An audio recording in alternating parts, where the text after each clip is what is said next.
Buenas tardes, bienvenidos una vez más a Casting Strategies, otro Casting Strategies desde el teletrabajo. Hoy vamos a hablar de inversión indexada. La inversión indexada ha ido creciendo en los últimos años, no solo en España, sino también en Estados Unidos y en muchos otros países, alcanzando cifras hoy, a día de hoy, bastante importantes. Hay detractores y hay defensores de la inversión indexada. Los defensores de la inversión indexada pues dicen que al final se obtiene mayor rentabilidad a largo plazo, que los inversores activos son incapaces en su mayoría de batir a los índices y también que la inversión indexada es una de las más baratas que hay. Los detractores apoyan a los gestores activos, defienden que la gestión activa es más segura y corres menos riesgos en los drawdowns del mercado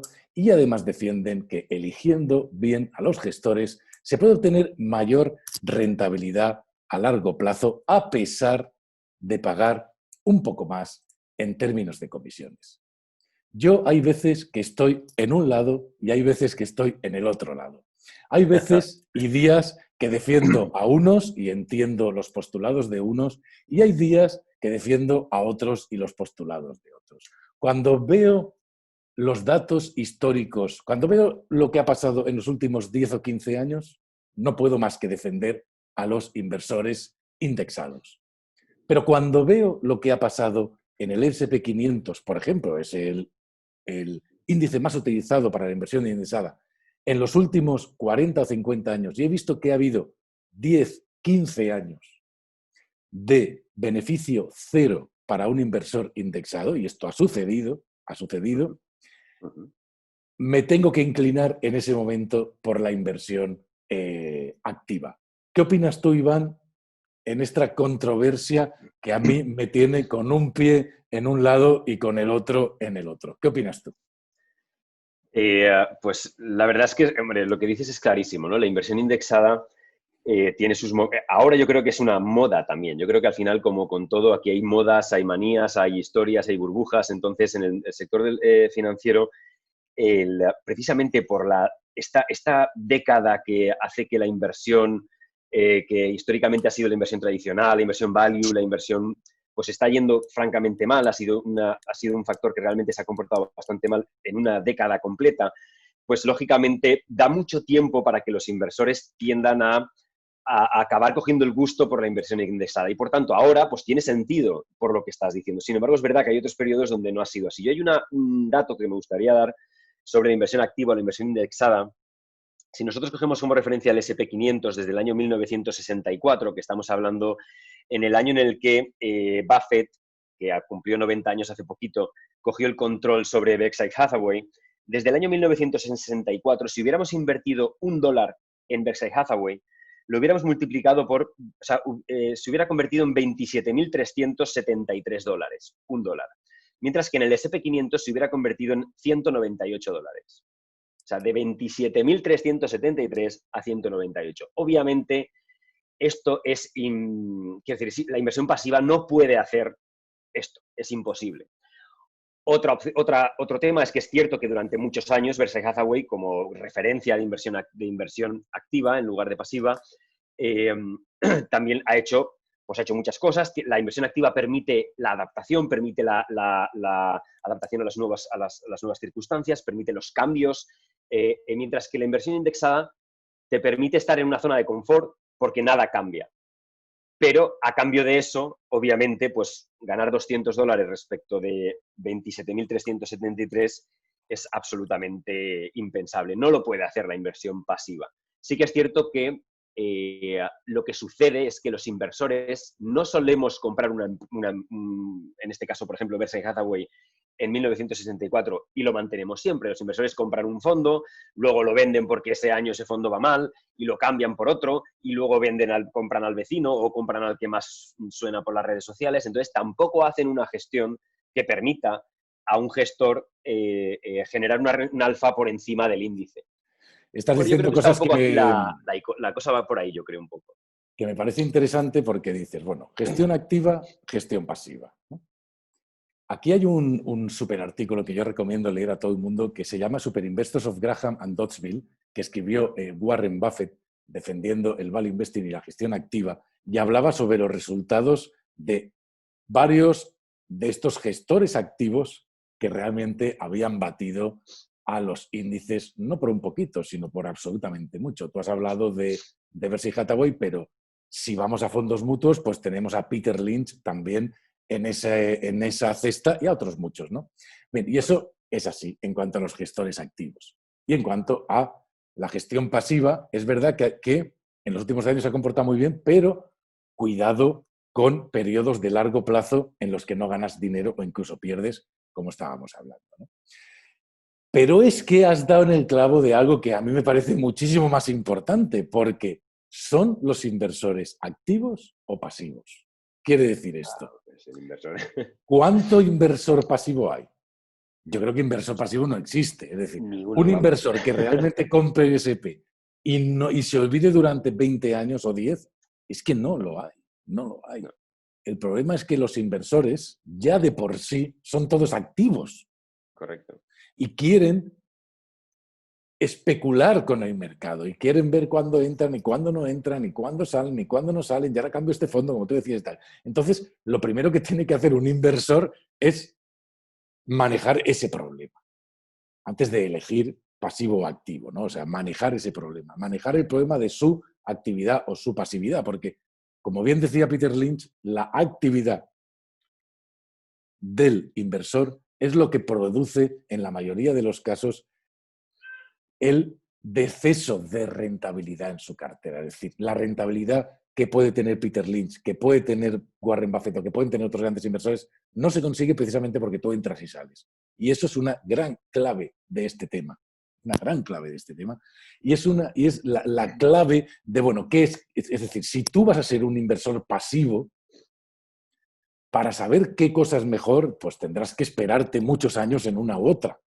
Y evidentemente también es verdad que esto me hace mucha gracia, porque dicen, bueno, es que la mayoría de los gestores no bate al SP500, ¿no? Y digo, bueno, y es que la mayoría de los índices tampoco bate al SP500. Si tú has invertido en el IBEX, lamentablemente, querido, por muy pasivo que seas, no has batido al SP500, ni en el Bueno, Eurostoxx, ni en otros muchos índices, con lo cual muchas veces no es la inversión activa y pasiva, sino qué inversión activa o pasiva, ¿no? Bueno, totalmente. Como ejemplo, este mismo año el SP500 lleva una ganancia muy considerable, mientras que el IBEX lleva un menos 25. Entonces, quiero decir, al final, la elección que tú hagas sobre qué índice en el que invertir de manera pasiva, y además has dado en el clavo en ese tema, ¿no? Y es que una cosa es que el producto sea un producto de por sí pasivo y otra cosa es que el inversor sea pasivo. El inversor no es pasivo. Al final, es lo que tú dices, el inversor tiende a dejarse llevar por aquellos índices que más han subido, que dicen, pues ahora compro ahora compro este otro, ahora me hago una cartera, pero ahora la cambio la cartera. Por tanto, ellos están engañándose a sí mismos desde el punto de vista de que se dicen a sí mismos que son inversores pasivos, cuando en realidad son inversores activos en productos pasivos, que son un índice. Pero el hecho de que inviertas en un índice no te convierte a ti en un inversor pasivo. Simplemente te convierte en inversor activo que invierte en un índice o en varios o en muchos, o ahora lo cambias y ahora cambias toda la película, ¿no? Hay varios estudios en esa línea, ¿no? En la línea en la que fondos de inversión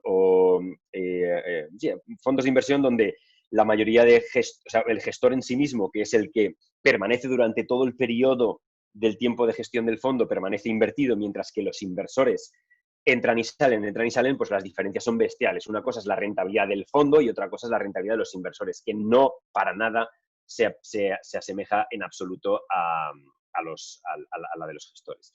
Yo creo que esto es un tema que el inversor debe de reflexionar mucho sobre si realmente quiere hacer inversión pasiva, que yo lo defiendo, puede ser interesante para un portfolio concreto, ¿no?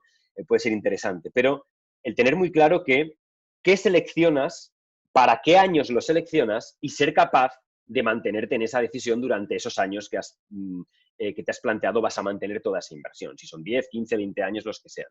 Con el riesgo que conlleva equivocarte en los términos que tú decías, que un índice puede que durante muchos años seguidos, consecutivos, no genere rentabilidad. Hay un caso muy fácil de entender. Cuando un inversor se deja llevar por la inversión pasiva es porque en su cabeza tiene que el índice S&P da una rentabilidad de un 9% anual medio, por ejemplo. Entonces ya lo tiene en la cabeza. Dice, vale, es que ese es el tema. Me da una rentabilidad de un 9% medio. Pues ya está, compro el S&P, me olvido, ya tengo un 9% medio. Bueno, iba a decir una por ahí. ¿Por qué? Hay un ejemplo muy interesante que es el caso de Carl Icahn, ¿no? Carl Icahn es un inversor muy famoso, un inversor billonario que durante 10 años su fondo de, su partnership no dio rentabilidad ninguna y en un solo año, la rentabilidad que obtuvo en un solo año hizo que la media de los 10 años fuera de un 20% anual medio. Claro, pero se tiran 9 años sin ganar dinero. Tienes que tener muchas agallas para estar invertido, estar no ganando dinero, que los índices estén subiendo, que el S&P esté subiendo y tú estés ahí más muerto más parado que un muerto, para que llegue el año en el que sí, ganas tanto que tu media al final es de un 20% anual y has doblado al S&P. Vale. Lo que quiero decir con ello es que al final el inversor, si toma una decisión, tiene que ser consciente de que durante mucho tiempo puede que no gane dinero. ¿Y Lo que vas pasa a es ser que hay capaz de que... mantenerte ahí? Exacto. No lo veo Eso es claro. lo primero. Y lo segundo, cuidado con esa reflexión porque puede llevar a la idea de invertir en un mal gestor Durante mucho tiempo. durante mucho tiempo. Cuidado, ¿eh? Cuidado. Totalmente de acuerdo, Porque, totalmente de acuerdo. o sea, cuidado con la idea de tengo que aguantar, porque tenemos a media España aguantando en fondos que Aguantando, todos aguantando. conocemos y eso no tira ni cara al aire. Entonces hay que tener No, cuidado con la idea del aguante. La idea del aguante tiene que ser racional, es decir, Carl Icahn, ¿qué está haciendo? Carl Icahn está haciendo sobre todo private equity. sí. Sobre todo está comprando la empresa completa, está reestructurando la empresa y luego vendiéndola. Y eso es otra guerra que no tiene nada Activismo que ver directo que no tiene con nada los que ver, claro. mercados. No tiene nada que ver Sí, con sí, los correcto. mercados. Eso está Entonces, claro, eso está sí, claro. con Carl Icahn me puedo quedar porque igual hemos metido todo el dinero en una biotecnología, que es lo que hacía Carl Icahn, comprar biotecnológicas, y estamos ahí gestionando la empresa Hasta que consigamos, hasta que claro, consigamos venderla. Bien, y eso es correcto. un tema, y es private equity y Carl Icahn. ¿Pero eso significa que un fondo mutuo se va a comportar igual? Jamás de No, los jamases. jamás Los de los fondos jamases. mutuos tienen una serie de restricciones y una serie de límites que, si ya te has perdido 3 años, querido mío, te los has perdido para siempre. Para siempre. No vas a hacer un 100 cuando el Sí, pero que mercado haga un lo mismo 50. pasa con la pasiva, era lo que quería decir, que en realidad Sí, tú estás hablando de un fondo mutuo que pueda ser un fondo mutuo activo y sin embargo en la pasiva también ocurre lo mismo. Y eso exacto. es lo que el También inversor puede debe ser. ser consciente, que al final ninguno de ellos, al final yo creo que hay que ser activo precisamente por tratar de navegar con una planificación financiera clara y con una planificación estratégica clara, cuáles son digamos, los factores en los que inviertes, las clases de activos en las que inviertes, la diversificación que tienes, de cara a tener un portfolio con sentido y puedes utilizar productos pasivos o productos activos, pero en realidad tú eres el que vas a determinar qué pase. No porque tú te engañes a ti mismo pensando que la inversión pasiva es la solución a tus problemas, no vas a meterte en un problema, te puedes meter en un problemón tremendo, Por pero ejemplo, tremendo, lo que tremendo, estábamos tremendo. hablando, ¿no? Si te has Claro. metido en el IBEX. Yo creo que, fíjate, o sea, ¿por qué yo decía al principio que yo tengo una pierna en cada una de las que has hecho, Iván? No se te ve. Que has puesto una pierna en cada una de las... Ah, hola, ¿qué hay, Iván? Perdona, Bienvenido perdona. de vuelta. Porque digo yo que tengo una... Porque creo que estos tipos de controversias tienen que ser superadas. Los tipos de controversia, es decir, en el momento en que a mí, en un tema financiero, me ponen en una controversia, yo quiero estar en las dos. Porque voy Claro. a considerar que los dos productos tienen su sentido, quizá para una parte de la cartera, quizá para una parte de mi portfolio, quizá para un inversor y quizá para otro. Es decir, todo producto financiero que existe en el mercado tiene un sentido y lo podemos utilizar bien para una cosa.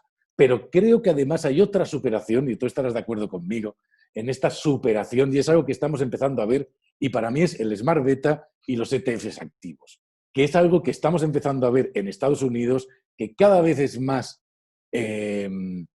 vez más inversores americanos lo usan, y decir, bueno, ¿por qué tengo que invertir en el S&P 500 si puedo invertir en el S&P 500 mejorado. Correcto. Y en vez de un 9 conseguir un 15 y sigue siendo igual de pasivo y estamos hablando de un Smart Beta. ¿O por qué tengo que invertir en el S&P 500 si puedo invertir en un ETF long short que me va a hacer una estrategia que me va a quitar los drawdowns del medio y en vez de un 9 pues voy a ganar un 10 o un 12, pero además voy a vivir más tranquilo? Yo creo que eso también es una de las grandes operaciones del mercado que no ha llegado aún en España, que en Estados Unidos es ya una realidad, que a través de Zona Value Club queremos que también sea una realidad para todos los socios, ¿no? Pero que yo considero que es la clave, una de las claves quizá de esta controversia. ¿Qué te parece a ti? Bueno, me parece que sí, ¿no? Aquí hay cosas muy, digamos, el inversor como tal le cuesta aún dar pasos hacia la inversión en Smart Beta tal cual, o sea, sí que existe, pero el inversor es el que, la cultura financiera en España es la que hace, de hecho, fíjate, aquí en España, por ejemplo, la Bolsa de Barcelona desde hace un porrón de años, pero un porrón de años, está publicando unos índices que no conoce ni Dios, pero baten al IBEX, a lo bestia, y son el IBEX mejorado utilizando factores de factor investing. O sea, a lo mejor es el IBEX 35 quitando las 5 empresas con peor ROE, por ejemplo, o comprando las 30 empresas con mayor no sé cuántos, menor P, o lo que sea. Son el IBEX mejorado. Solo eso sobre el propio IBEX 35, que como hemos dicho antes es una patata de índice, bate por mucho al índice, bate por mucho al mercado español. Y sin embargo la gente está atascada todavía en no comprender que efectivamente se puede mejorar un índice, porque ya tienen en la cabeza esa idea de que no se puede batir al índice. Coño, no se puede batir al índice a lo mejor en otra guerra, pero si es en la misma guerra que el propio índice, si haces lo mismo que hace el índice, o sea, el índice al final es una selección de empresas por un ranking de manera sistemática siguiendo 3 criterios, punto.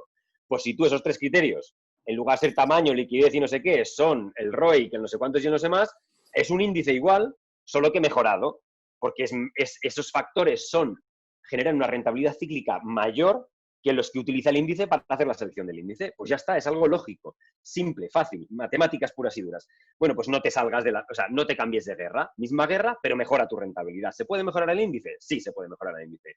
Smart Beta, yo lo veo en ese aspecto, lo veo claro. Y creo que es algo que el inversor debe de tratar de dar un paso, porque es como una especie de híbrido, es como un intermedio entre la pasiva y la activa, ¿no? Y Para puede mí, dar un paso interesante en esa dirección. Para mí ese es el futuro de la inversión indexada. El futuro de la inversión indexada es el Smart Beta y también los ETFs activos. Sí. Tienes las comisiones bajas de los productos indexados, pero tienes gestores detrás con muchísima trayectoria haciendo estrategias sistemáticas que mejoran a los índices. Yo creo que esas dos cosas poco a poco las iremos viendo más en el mercado español. Yo no sabía, ves, que la Bolsa de Barcelona publicaba esos índices. Gracias, Iván. Los voy a estudiar. Pero creo que ese es el futuro de la inversión indexada. Y creo que además, para terminar ya, voy a decir que si alguien, por motivos de marketing o por motivos de, iba a decir, bueno, falta de miras, os pone o nos pone como inversores frente a una disyuntiva, nunca tenemos que comprar la disyuntiva y nunca tenemos que elegir uno u otro. Tenemos que aprender a superar las disyuntivas y a integrar dentro de nuestro trabajo y de nuestro conocimiento todas las posibilidades, porque solo teniendo todas las posibilidades en nuestra mano podremos elegir aquellas que se acomoden mejor a nosotros, dada nuestra situación actual y dado nuestro momento y dado nuestra capacidad de inversión y dadas un montón de alternativas. Y esto también es para todos esos inversores que que son muy talibanes de una cosa, ¿no? Yo es que value investing en español, o inversión indexada, ¿no? Hay más horizonte y el horizonte hay que estudiarlo con apertura mental. ¿No estás de acuerdo? Totalmente de acuerdo, creo que sí. Yo ahí pongo un ejemplo de que yo, como mi filosofía como tal, soy value investor, me gusta el value, creo que el value es en lo que creo y es como puedo entender una empresa y analizarla. No tengo ni idea de cómo analizar Tesla, por ejemplo, que es una disyuntiva, está haciendo cosas que está subiendo a lo bestia y sin embargo yo no sé analizarla. Pero bueno, la tengo comprada a través de vehículos de inversión que la compran. ¿Por qué? Porque yo no sé hacerlo pero tampoco quiero no participar en ello. Creo que ellos sí saben por qué la compran. Yo no sé hacerlo y no la compraría jamás, porque me parece que es una barbaridad, que está carísima, que no tiene lógica. Sin embargo, no por ello no participo en ella. En una parte pequeñita, a través de un vehículo de inversión, que tiene una parte comprada, bueno, pues ahí está. Entonces, no quiero negarme a la evidencia, porque yo no sé hacerlo, pero otros sí saben hacerlo. Bueno, pues espero que no se equivoquen mucho, porque yo no lo veo claro.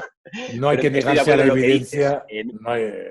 Pero estoy de acuerdo en lo que dices, ¿no? En esa disyuntiva, no necesariamente rechazarla o aceptarla como si fuera una verdad absoluta.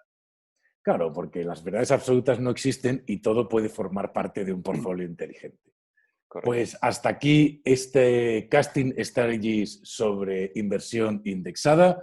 Espero que os haya gustado, espero que os haya interesado y espero que lo que hayamos dicho os pueda hacer saber si acaso, un poquito más o por lo menos investigar sobre aquellos que saben mucho más que nosotros sobre inversión. Gracias y nos vemos en próximos Casting Strategies. No os olvidéis suscribiros al canal y darle like si os ha gustado, por supuesto.